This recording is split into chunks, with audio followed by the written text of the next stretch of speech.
At the age of 5, my family and I moved from a very diverse Toronto, Canada, to small town Arkansas, USA.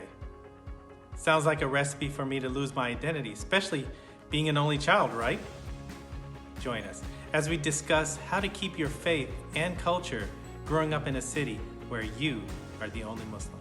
Want to hear more? Tune in to the uMentor Talk Show this Saturday, November 7th at 3 p.m. to hear from Dr. Imran Khan. Dr. Khan's journey from NASA scientist to corporate clinical pharmacist didn't require a rocket or any meds. And did you know you can now ask our speakers questions on the Emoji app?